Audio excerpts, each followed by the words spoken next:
ఎన్నికల సమయంలో ఎన్డీఏ కూటమి ప్రభుత్వం ఏర్పరిచిన వెంటనే పంచాయతీరాజ్ వ్యవస్థని బలోపేతం చేస్తాం. ప్రభుత్వ పనితీరులో పారదర్శకత, జవాబుదారీతనం తీసుకొస్తామని మాట ఇచ్చాం.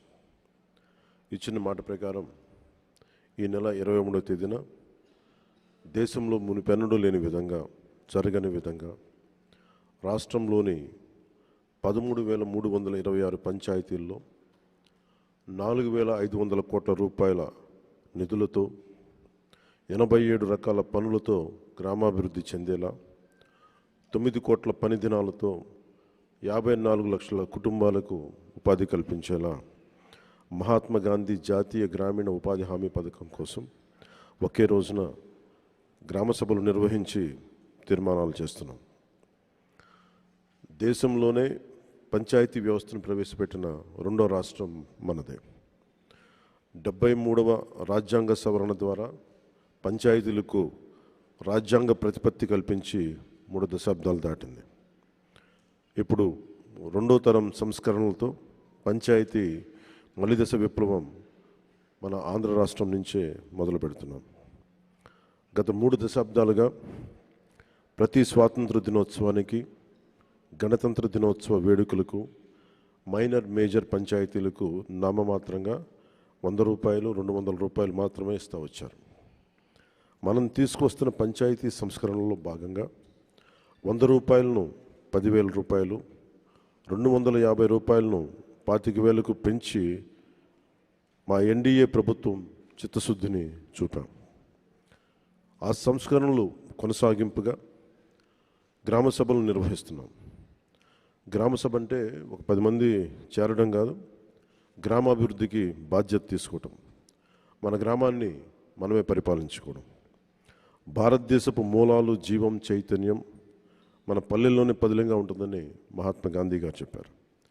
అలాంటి పల్లెలు బాగు కోసం ప్రధానమంత్రి శ్రీ నరేంద్ర మోదీ గారి సంకల్పంతో, ముఖ్యమంత్రి శ్రీ చంద్రబాబు గారి నేతృత్వంలో పంచాయతీరాజ్ శాఖ మంత్రిత్వ శాఖ సారథ్యంలో సాధారణ పంచాయతీలను స్వయం శక్తి పంచాయతీలుగా సాకారం చేసుకునేలా మేము ఈ పంచాయతీల గ్రామ సభల్లో పాల్గొనండి, దిగ్విజయం చేయండి. జై హింద్.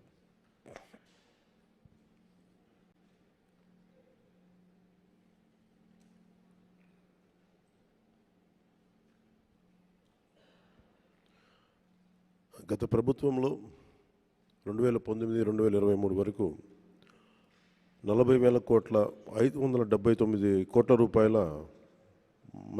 జాతీయ ఉపాధి హామీ పథకం పనులు చేశారు. కానీ అవి ఎక్కడ కూడా దాని రిజల్ట్ ఎక్కడ క్షేత్రస్థాయిలో కనిపించలేదు. దేనికి వాడారు డబ్బులు? పనులకే వాడుంటే, ఇన్ఫ్రాస్ట్రక్చర్ డెవలప్మెంట్కే వాడుంటే రిజల్ట్స్ కనిపించాయి. రిజల్ట్స్ ఇక్కడ నామమాత్రంగానే ఉన్నాయి. అలాగే పోయినసారి అంతకుముందు 2019-24కి దాదాపు 240 కోట్లు పైచిలకు పంచాయతీల నుంచి ఆదాయం వచ్చేది. అందరికీ పెరిగినాయి కానీ పంచాయతీలకు ఆదాయం తగ్గిపోయింది ఈ వైసీపీ వచ్చాక. సో వాళ్ళు 170 కోట్లకు పరిమితం చేశారు.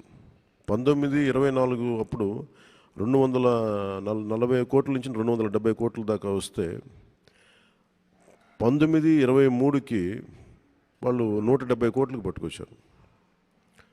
ట్యాక్సెస్ కలెక్ట్ చేయడం మానేశారు. ఏం చేశారు? అదొకటి ఒక ఇది ఉండిపోయింది.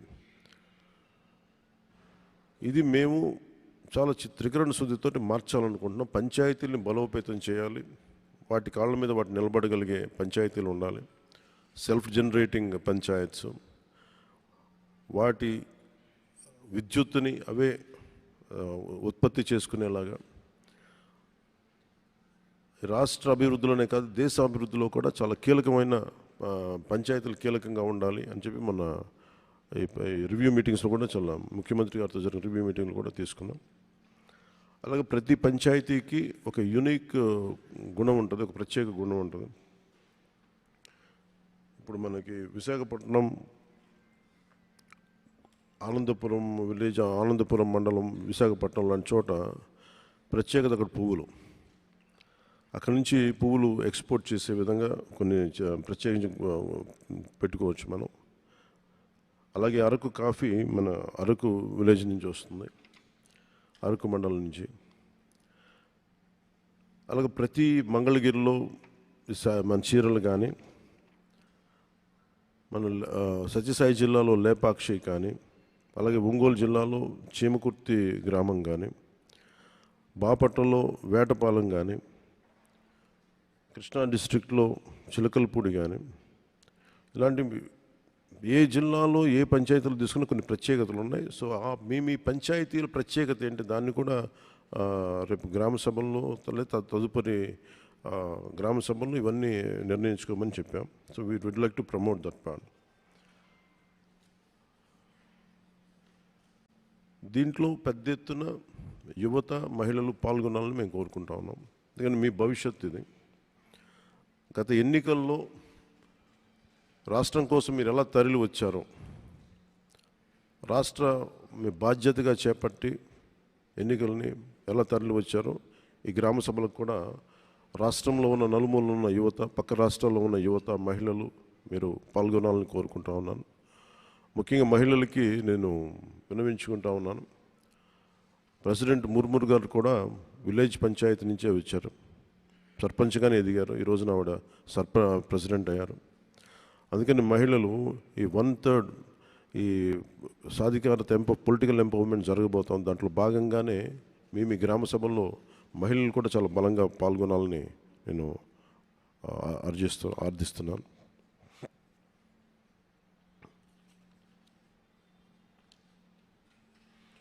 అలాగే పంచాయతీలకు సంబంధించి ఉదాహరణకి చాలా పంచాయతీలు నిరుపయోగంగా భూమి ఉపయోగం లేకుండా పోతుంది. అలాగే పంచాయతీలు మొన్నదాకా మనకి స్వచ్ఛ భారత్ కోసం ఒకప్పుడు మనకి ఓపెన్ డెఫికేషన్స్ మొత్తం గ్రామాల్లోకి వెళ్తే ఓపెన్ డెఫికేషన్ చాలా బహిరంగ మల విసర్జన కనిపించేది.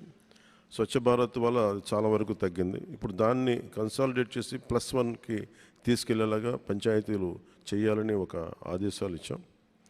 అలాగే ఇప్పుడు కీలకమైంది ఏంటంటే ఊళ్ళలోకి రాగానే చెత్తా చెదారంతో కనిపిస్తూ ఉన్న గ్రామాల్లోకి రాగానే ఎట్టి పరిస్థితుల్లో క్లీన్ అండ్ గ్రీన్ విలేజెస్ కావాలి, దాని తగ్గట్టుగా ప్రణాళికలు చేయాలని చెప్పి ప్రణాళికలు సిద్ధం చేస్తున్నాం.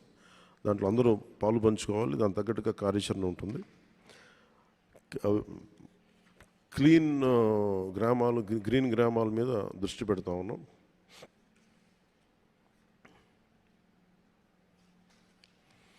ఇంకొకటి కీలకమైనది ఏం చెప్పామంటే, మన భారతదేశానికి కలప ఒక్క డెన్మార్క్ నుంచే దాదాపు 6,000 కోట్ల విలువైన కలప ఇంపోర్ట్ చేసుకుంటాం. దాదాపు 1,700 కోట్ల కేజీలు ఒక డెన్మార్క్ నుంచి ఇంపోర్ట్ చేసుకుంటాం. 6,000 కోట్ల రూపాయలు వర్త్. అంటే మన విదేశ మారక ద్రవ్యం చెక్క ఇంపోర్ట్ కోసం మనం తీసుకోవాల్సి వస్తుంది. అది ఎక్కడి నుంచి తీసుకుంటున్నాం? డెన్మార్క్ దేశం నుంచి. డెన్మార్క్ మన ఆంధ్రప్రదేశ్తో కంపేర్ చేస్తే దాదాపు దాంట్లో ఒక 0.6 టైమ్స్ ఉంటుంది. కనీసం ఒక పావంతు కూడా ఉండని దేశం అది. కానీ దాని నుంచి మనం దేశం ఎంత ఇంపోర్ట్ చేసుకుంటాం, మనం 3.8 టైమ్స్ ఎక్కువ డెన్మార్క్ వైశాల్యం కంటే కూడా. సో మేము కోరుకుంటుంది పంచాయతీ వ్యవస్థలో మేము చేయదలుచుకుంది ఏంటంటే, ప్రతి పంచాయతీలో 5 నుంచి 15 ఎకరాలు పంచాయతీ భూమి ఉంటుంది. ఆ భూమిలో మనకు కావాల్సిన కలపని మన సోషల్ ఫారెస్ట్రీ పెంచి దాని మీద దాన్ని వెల్త్ క్రియేషన్ జరగాలి త్రూ ఫారెస్ట్. దానికి కనుక ఒక ప్రాపర్టీ ఇంటర్నేషనల్ లేబులింగ్ ఒకటి వేయించి ఒక స్టాంప్ ఒక ISI మార్క్ లాంటిది ఒకటి వేయిస్తే దానికి విలువ చాలా ఉంటుంది అని చెప్పి చాలా మంది తెలియజేశారు. అది కూడా ఇంక్లూడ్ చేస్తూ ఉన్నాం. సో ప్రతి ఈ నరేగా ఫండ్స్ మొత్తం ఒక 87 పనులకి దీన్ని అప్లై చేస్తూ ఉన్నాం. ముఖ్యంగా ఫారెస్ట్ ట్రెంచెస్ తవ్వటం, అలాగే కొన్నిసారి మూగజీవాలు అడవుల నుంచి బయటకు వచ్చేస్తుంటే నీటి సౌకర్యాలు లేక, అలాగే లోపల అడవుల్లో కూడా ఈ వాటర్ ట్రెంచెస్ తవ్వి ఊటబావులు లాంటివి క్రియేట్ చేసి వాటికి వాటర్ సోర్స్ క్రియేట్ చేయడం కూడా నరేగా పనుల్లో ఒకటి కీలకమైంది.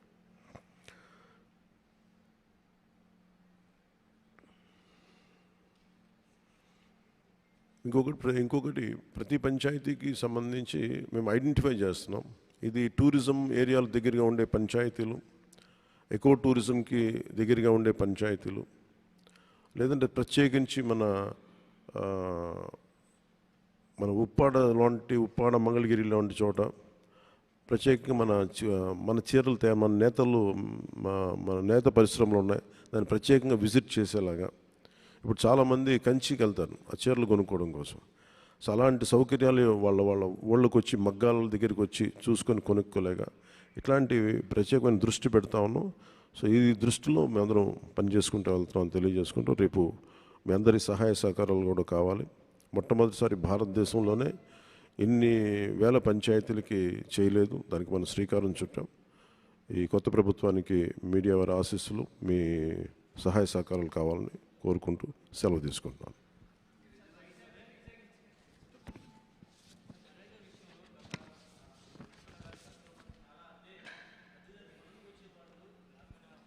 మళ్ళీ చెప్పండి సార్, మళ్ళీ చెప్పండి.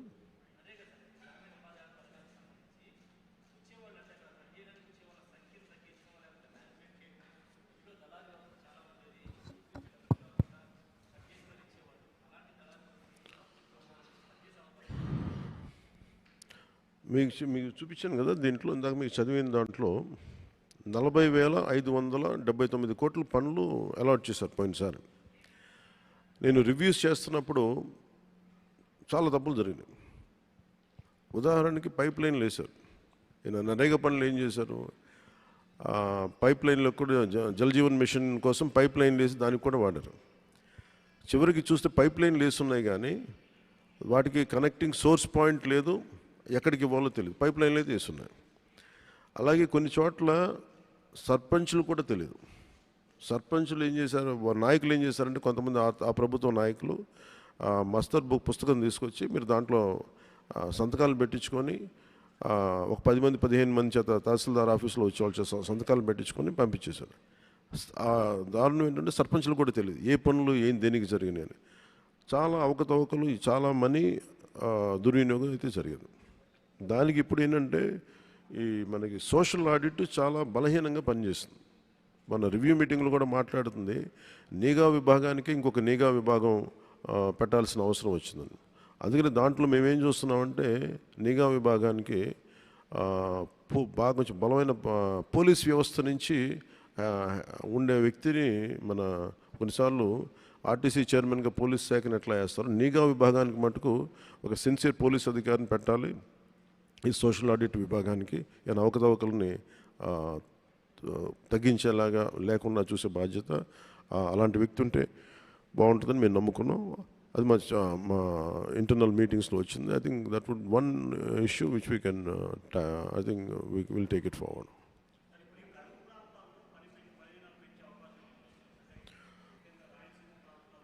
ఖచ్చితంగా ఉందండి. అది ఆ రోజు పరిస్థితులను బట్టి, ఎందుకంటే ఇది కేంద్ర ప్రభుత్వం తీసుకున్న గ్రేటెస్ట్ స్కీమ్స్. ఇది మనకి ఇవ్వడానికి కొన్ని చోట్ల 150 దినాలు కూడా ఇచ్చిన సందర్భాలు ఉన్నాయి. సో మనకు అవసరమైతే అది ఆ పరిస్థితులను బట్టి కరువు ప్రాంతాలు ఉన్న చోట పెంచే స్థాయి ఉంటుంది తప్ప ఇదే పరిమితం కాదు. అది కూడా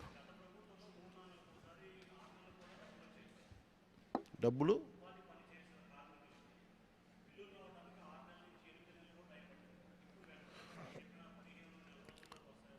మీరు చూస్తే ఇప్పుడు మీకు ఫస్ట్ టైం ఏం చేసామంటే, నేను పంచాయతీ వ్యవస్థ నేను తీసుకోగా నేను అడిగింది ఏంటంటే పంచాయతీలో ఏ పనులు చేసినా సిటిజన్స్ ఇన్ఫర్మేషన్ బోర్డు ఉండాలి. ఇదివరకు ఉన్నాయా అంటే ఆ ప్రాక్టీస్ 20 years బ్యాక్ ఉండేది, ఇప్పుడు పెట్టట్లేదు అని పెట్టారు. ఎందుకు పెట్టట్లేదు అని పెద్ద రీజన్ ఏం లేదు, అని అడిగేవాళ్ళు లేరు. నేను చెప్పాను ప్రతి చోట పంచాయతీ సిటిజన్ ఇన్ఫర్మేషన్ బోర్డు ఉండాలి.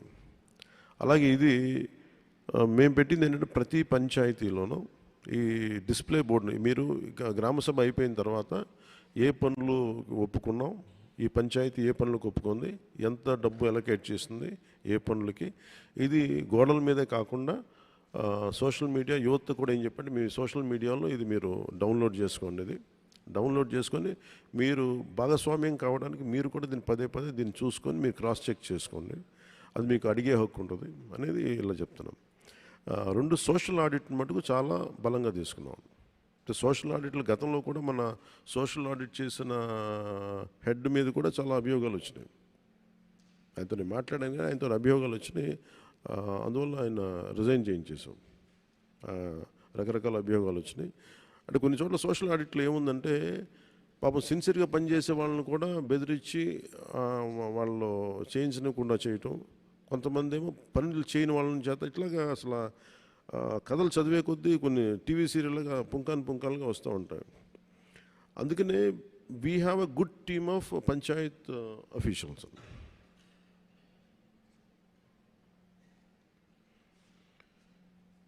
గుడ్ టీమ్ ఆఫ్ పంచాయత్ అఫీషియల్స్ని పెట్టాం. పంచాయత్ వ్యవస్థ కానీ ఎన్ని డిపార్ట్మెంటల్ వ్యవస్థ ఎలా పనిచేస్తుంటే ఎవరైతే దాన్ని నడుపుతారో ఆ వ్యక్తి తాలూకు కమిట్మెంట్ని బట్టి కింద అదే పర్క్యులేట్ అవుద్ది. సో నేనేం చెప్పానంటే పంచాయతీరాజ్ వ్యవస్థకి ఇది మేము చాలా నలిగి కష్టపడి ఇక్కడ దాకా వచ్చాం. The purpose of this entire elections is to bring transparency and accountability. జవాబుదారితనం తీసుకొస్తాం, పారదర్శకత తీసుకొస్తాం. దాంట్లో భాగంగానే మేము ఇది చేస్తాం, ఇలా చేయబోతున్నాం అని చెప్పాం. ఐ థింక్ అధికారులందరూ కూడా దాన్ని అర్థం చేసుకున్నారు. అండ్ వీఆర్ రెగ్యులర్గా దాన్ని మానిటరింగ్ చేస్తూ ఉన్నాం. ఇప్పుడు ఇందాక మీరు అడిగిన ప్రశ్నకి 6 నెలలు మనకి మన్రేగా పనులకి డబ్బులు ఇవ్వలేదు గత. అంటే మేము రాగానే వచ్చిన 2 నెలల్లోపే 2,000 కోట్లు, ఆగస్టు 8కి 2,000 కోట్ల రూపాయలు విడుదల చేసామండి. అలాగే మెటీరియల్ కాంపోనెంట్ గ్రాంట్ కూడా వచ్చింది, అది కూడా ఇచ్చేస్తాం. అంటే ఇదేముందంటే ఇప్పుడు కేంద్రం ఎవరు వచ్చినా బ్యాంక్స్ కానీ లోన్స్ వాళ్ళు ఒకటే అడుగుతుంది ఏంటంటే మీరు పేమెంట్ చేస్తారు, మీరు నిలబడతారు అంటే మాకు it's all about trust issues. ఇవన్నీ వచ్చిన డబ్బులు మీరు దుర్వినియోగం చేసి అటు వెళ్ళిపోతాయి ఇటు వెళ్ళిపోతాయి అంటే మాకు భయం ఉంటుంది. చాలా పథకాలు గ్రాంట్ కాస్త రీఇంబర్స్మెంట్ అయిపోయింది. సో రీఇంబర్స్మెంట్ నుంచి తిరిగి దీన్ని గ్రాంట్కి తీసుకెళ్లాల్సిన పరిస్థితి. ఆ ట్రస్ట్లో భాగంగానే we have to create a social trust, trust between lender and lendee.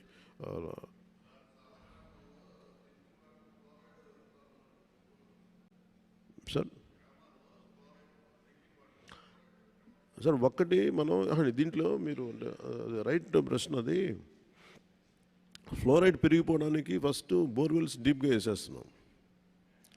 ఒక లోపలికి వెళ్తే మీరు అనేది పల్నాడు కానీ గుంటూరు కానీ కొన్ని మన మార్కాపురం ఇలాంటి ఒంగోలు చోట ఇంకా మనకి ఇల్లే కొద్దీ డీప్గా మీకు ఫ్లోరైడ్ పడుద్ది ఎక్కడైనా సరే. మీరు నల్గొండ ఒక ఎగ్జాంపుల్ చూస్తే నల్గొండ చాలా వరకు ఇట్లాగే ఉండేది.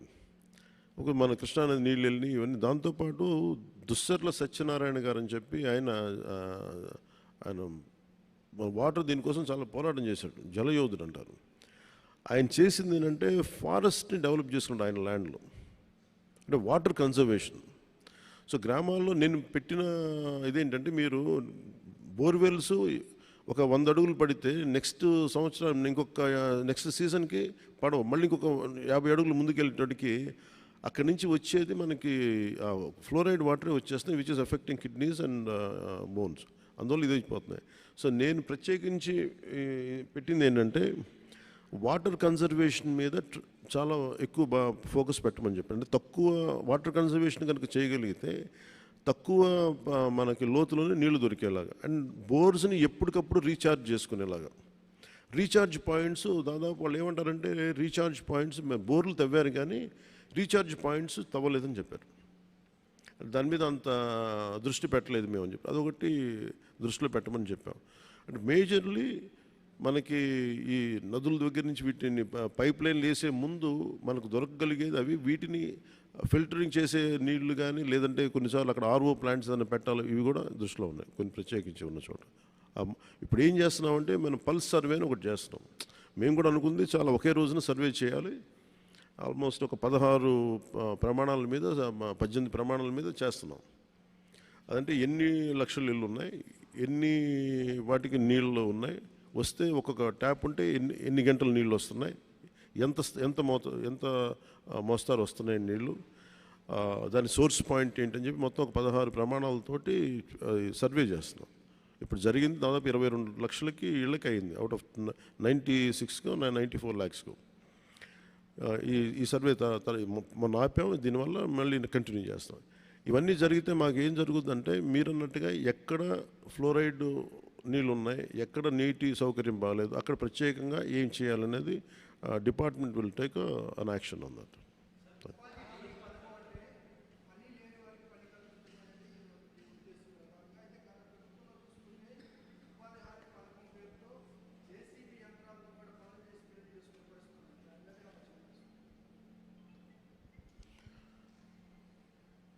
అది అది ఏ పరిస్థితుల్లో ఒకసారి కూర్చోవాలండి. మరి దాని మీద మరి ఏ పరిస్థితుల్లో చేశారో అది ఒకసారి ఏమవుద్దంటే కొన్ని వ్యక్తిగత పనులు కూడా వాడచ్చు. మేబీ వర్క్ కాంపోనెంటు ఉపాధి హామీ పథకాన్ని తీసుకొని వాళ్ళు ప్రైవేట్ వ్యక్తులు అది పెట్టుకున్నారు లేదు ఒకసారి విచారించగా దాని మీద స్పందించలేదు. అది చూస్తాం. Will consider that part.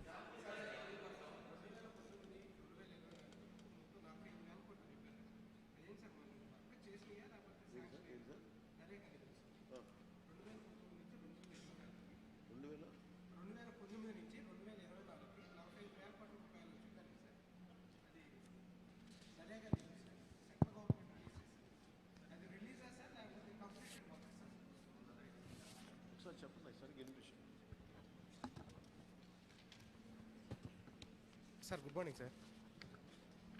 చెప్పండి. సార్ 2019 నుంచి 2024కి 45,000 కోట్ల రూపాయలు సెంట్రల్ గవర్నమెంట్ నరేగా నిధులు రిలీజ్ చేసింది కదా సార్. అదంటే అది రిలీజ్ చేసిన అమౌంటా సార్ లేకపోతే మొత్తం ఇంప్లిమెంటేషన్ చేసిందా? ఇంప్లిమెంటేషన్ కానీ తీసుకున్నారు. ఇంప్లిమెంట్ చేసేసుకున్నాం. మనకి మురిగిపోయిన నిధులు ఎన్ని ఉన్నాయి సార్? నిధులు మిగులుతుంటే మా పరిస్థితి ఇలా ఉండేది కాదు కదా. ఏ సార్ నిధులు మిగులున్నాయి అంటున్నారా? Yes sir. చాలా వర్కులు చేయలేదు కదా సార్. ఇప్పుడు మీరు మీ వెనక ఇప్పుడు సిటిజన్ నాలెడ్జ్ బోర్డులో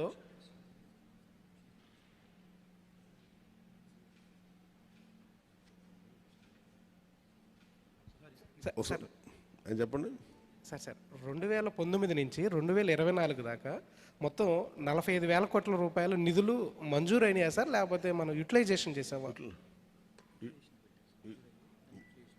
యూటిలైజ్ చేసాం. అసలు మంజూరైన నిధులు ఎన్ని సార్? మంజూరైన యూటిలైజ్ చేశారు. అంటే ఏం లేదు సార్, ఇప్పుడు మనకి ఇయర్లీ ప్లానింగ్ ఉంటుంది కదా సార్. ఇప్పుడు 60,000 కోట్లు 70,000 కోట్లు అని చెప్పేసి మనకు నరేగా నిధులు మన స్టేట్కి ఉంటుంది కదా సార్. ఇప్పుడు దీంట్లో ఏంటంటే మనకు 45,000 కోట్ల వరకు మనకు పనులు జరిగినాయి సార్. అంతే కదా సార్ మీరు చెప్పారు? అంటే మనకి రిలీజ్ చేసిన వాటిలో కూడా ఇంకా మన సెంట్రల్ మినిస్టర్ బెమ్మసాని గారు చెప్పినప్పుడు ఏంటంటే మనకి ఇంకా 3,000 కోట్ల రూపాయల దాకా నిధులు వీళ్ళు యూటిలైజేషన్ చేయలేదు, దీనివల్ల మనం చాలా పనులు కూడా చేసుకోలేకపోయామని చెప్పేసి చెప్పారు. అలా అయితే మీకు కొన్ని వేల కోట్లు ఉన్నాయి సార్ ఎంటైర్ స్టేట్లో. అలా అయితే మీరు పంచాయతీకి చాలా వేల కోట్లు ఉన్నాయి. వీళ్ళు మ్యాచింగ్ గ్రాంట్ ఇవ్వకపోవడం వల్ల అదొక సపరేట్ టాపిక్. అది మీకు నిధులు ఎట్లా వాడలేదు అనేది నేను ఆ ఇన్ఫర్మేషన్తో రాలేదు, కానీ still we're doing a white paper. అదేంటంటే మేము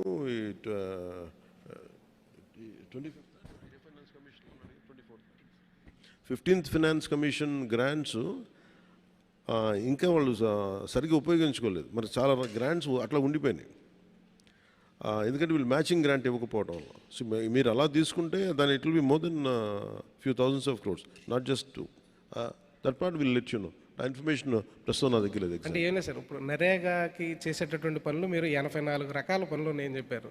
గత గవర్నమెంట్లో ఒక 7-8 పనులు కూడా దాంట్లో ఒక నాడు నేడు కింద తప్పితే ఇంకెక్కడా కూడా ఫోకస్ చేసింది లేదు. ఎక్కడ కూడా నాడు నేడు తప్పితే ఇంకా మిగతా ఏ పనులు కూడా ఇప్పుడు మీరు సిటిజన్ బోర్డు పెట్టారు కదా సార్, వాళ్ళు ఒక చెప్పాను కదా ఏ పనులు చేశారో ఎవరికి చెప్పలే. మేజర్ 2 ఇష్యూస్ అక్కడ. 2 కరోనా పీరియడ్స్లో అది ఇష్టారాజ్యంగా వాడుకున్నారు. అది ఇండిపెండెంట్ వర్క్స్కి వెళ్ళిపోయినా ఎక్కువ, లేదంటే జనరల్గా డబ్బులు ఇచ్చి ఏ పని చేయించకుండా వదిలేశారా, ఇవన్నీ ఓన్లీ ఒక సోషల్ ఆడిట్, గతంలో జరిగిన సోషల్ ఆడిట్ మీద కొంత నివేదికలు తీస్తే దాని మీద ఉంటుంది.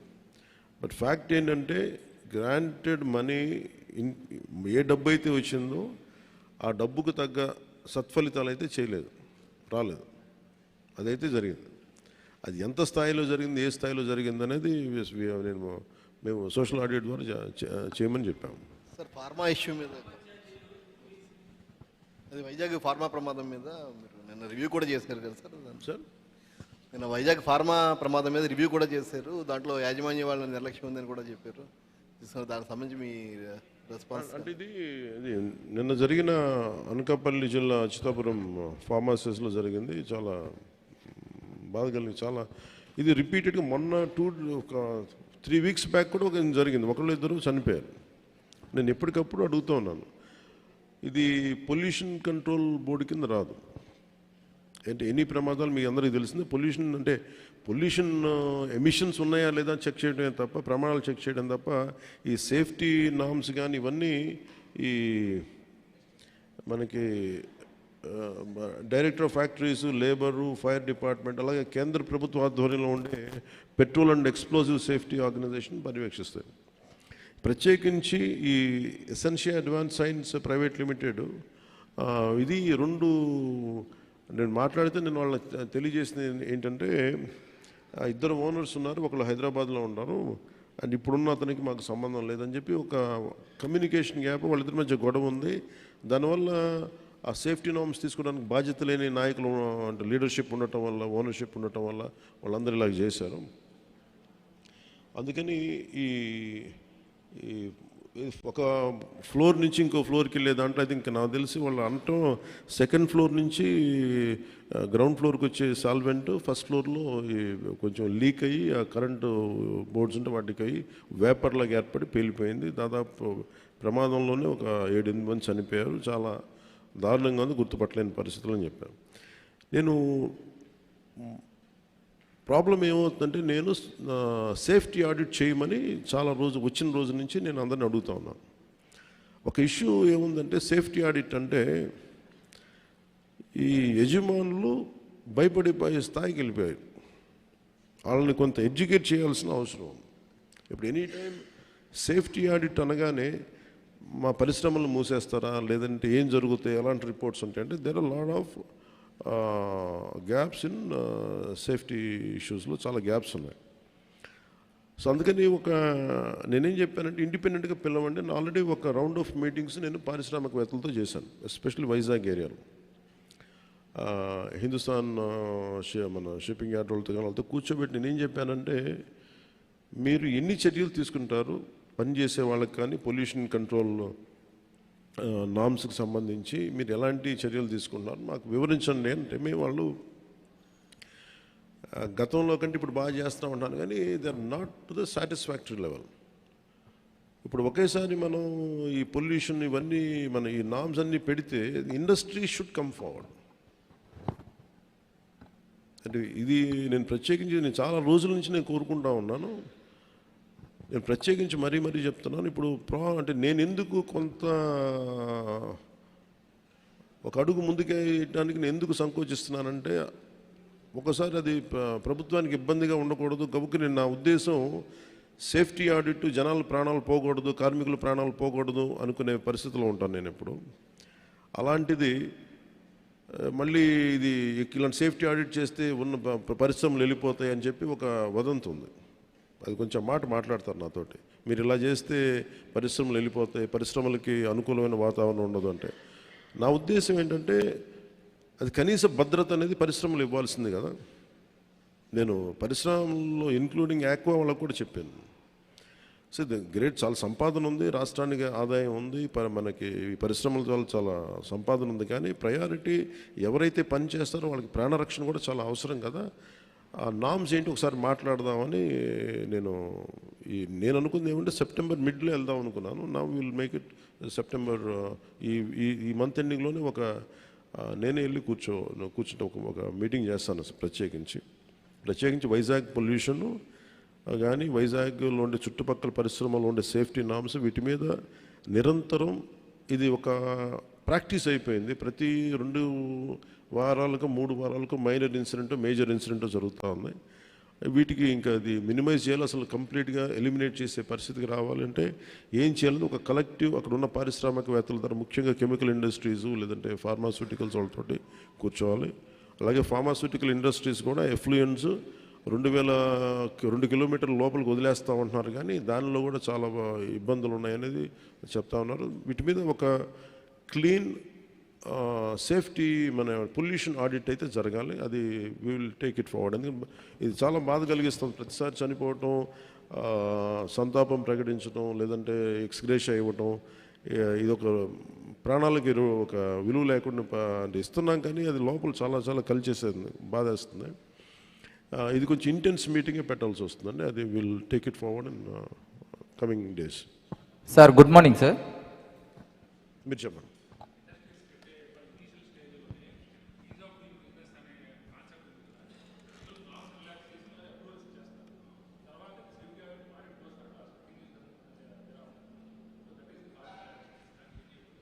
ఇది నేను రాగానే అదే అడిగేదాన్ని. ఇదివరకు అంటే ఈజ్ ఆఫ్, ఇప్పుడు మన ఆర్థిక సంస్కరణలో భాగంగానే is of doing business is the major cause for it. దాన్ని ఇంకొంచెం ఈజ్ ఆఫ్ డూయింగ్ బిజినెస్ ఉంటూనే ఈ ప్రమాణాలు పాటించేలాగా ఎలా చేయాలనేది ఒక బలమైన ఎక్సర్సైజ్ చేయాలి.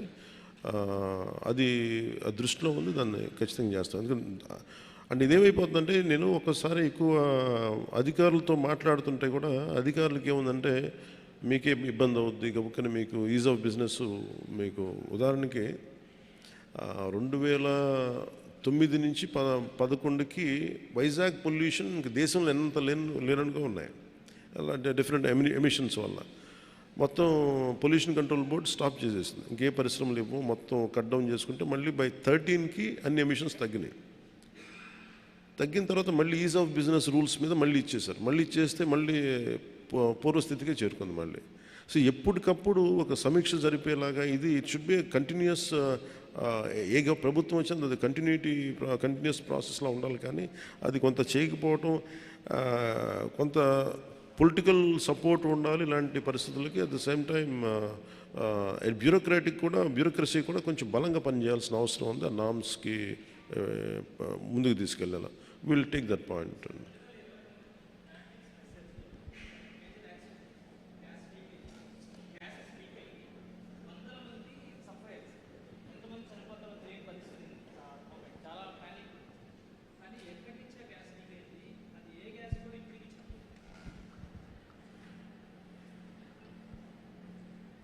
బ్రాండిక్స్ మొన్న కూడా జరిగింది. మనం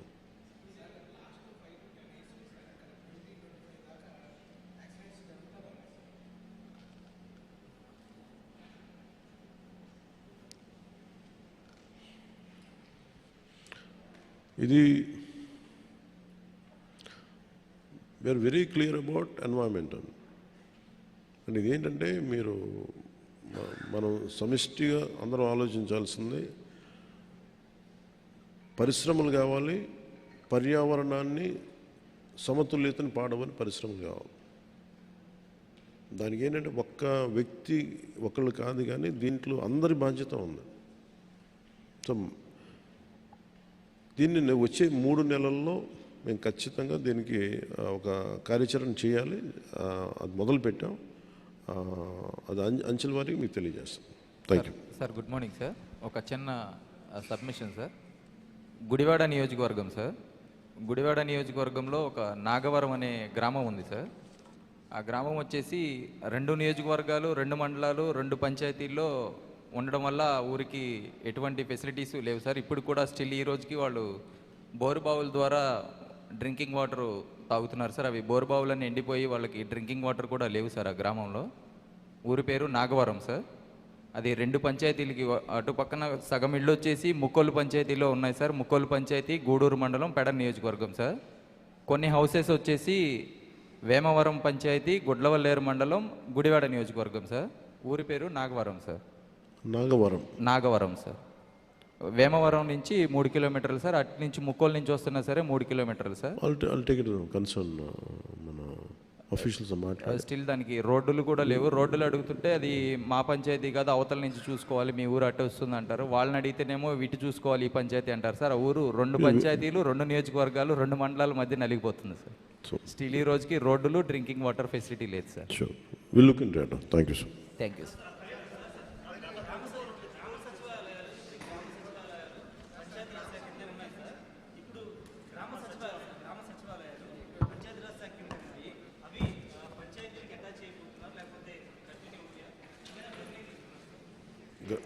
గ్రామ సచివాలయ దాని మీద డిస్కషన్ జరుగుతుంది. ఏది అప్రోప్రియేట్ ఉంటే దాన్ని ముందుకు తీసుకెళ్తాం. దయచేసి మీరందరూ ఒక ముగింపు వాక్యంగా ఇచ్చిన మాట ప్రకారం మేము ఈ పంచాయతీరాజ్ వ్యవస్థని బలోపేతం చేస్తామని చెప్పాం. పారదర్శకత, జవాబుదారీతనం, ప్రభుత్వ పనితీరులు తీసుకొస్తామని చెప్పాం. ఈ 13,326 పంచాయతీల్లో 4,500 కోట్ల రూపాయల నిధులతో 87 రకాల పనులతో గ్రామాభివృద్ధి చెందేలా 9 కోట్ల పని దినాలతో 54 లక్షల కుటుంబాలకు ఉపాధి కల్పించేలా మహాత్మా గాంధీ జాతీయ ఉపాధి హామీ పథకం ఒకే రోజున గ్రామ సభలు ఏర్పాటు చేస్తున్నాం. వాటికి మీ సహకారం కావాలని కోరుకుంటూ సెలవు తీసుకున్నాం. జై హింద్.